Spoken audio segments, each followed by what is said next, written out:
आज आमच्याकडे मस्त चिकनचा बेत होता.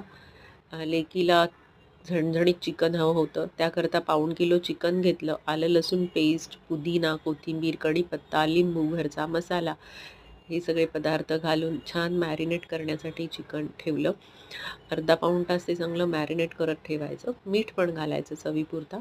घरचा मसालासुद्धा त्यात घालायचा. चिकन छान मॅरिनेट करून होतं. त्याकरता भाजक्या वाटपासाठी 3 मोठे कांदे, 1 वाटी सुकं खोबरं, 1 ओलं खोबरं, आलं, लसूण घ्यायचं, 1 टोमॅटो. हे कापले उभे चिरलेले कांदे मी भाजायला घेतले आहे वाटण्यासाठी आणि सुकं खोबरं वेगळं घेतलं आहे. दोन्ही बाजूला हे भाजलं जातं आहे. एका बाजूला कांदा चांगला तांबूस झाला आहे. आता त्यामध्ये अ, को ओलं खोबरं घालायचं आधी. टोमॅटो नाही, चुकून मी टोमॅटो घेतलेला. ओलं खोबरं घातलं आणि ते चांगलं परतवून घ्यायचं. बाजूला मी तो बारीक चिरलेला कांदा दाखवला, तो फोडणीसाठी ठेवला आहे, एक मोठा कांदा.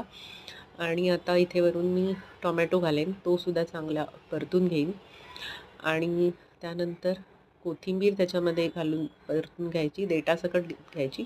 त्याने चिकनला खूप छान चव येते. इथे मी खडा मसाला नाही घातला आहे, कारण माझ्या मसाल्यातच खडे मसाले वगैरे मुबलक प्रमाणात आहेत. आता इकडे भाजलेलं खोबरं, सुकं खोबरं वाटून घेणार आणि आता हे दुसरं वाटणसुद्धा त्याच्यात वाटायला घेतलं. एका बाजूला फोडणी घातली, राई घातली, नंतर कढीपत्ता आणि त्याच्यानंतर आता फोडणीचा कांदा घालून घ्यायचा आणि चांगला परतवायला घ्यायचा आणि फोडणीत थोडीशी कोथिंबीर पण घालायची. त्याने पदार्थाला खूप छान चव येते. आता ही पहा, मी इथे आणि मसाला पण थोडासा घालायचा, म्हणजे चांगली मसाल्याची तरी येते.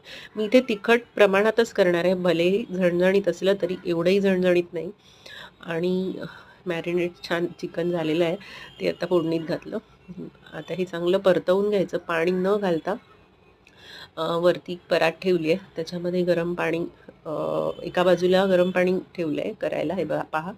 आणि परातीवर थोडंसं पाणी ठेवलेलं. चिकन शिजलं आहे आणि आता वाटण केलेलं होतं ते मी या चिकनमध्ये घातलं आणि चांगलं परतवून घेते. हे पहा, चिकन छान अगदी 15 ते 20 मिनटं चांगलं शिजलं आहे. मध्ये मध्ये मी बघत होते, कारण पाणी आटलं तर ते खालून लागण्याची शक्यता आहे. पण वरती ताटात पाणी ठेवल्यामुळे ते लागत नाही, खालून करपत नाही. हे बघा, चिकन मस्त तयार झालं आहे आणि सुगंधही खूप छान येतो आहे. हे आमचं ताट, गरम गरम चिकन, भाकरी, भात आणि सॅलड. तर तयार झालं आहे आमचं चिकन थाळी.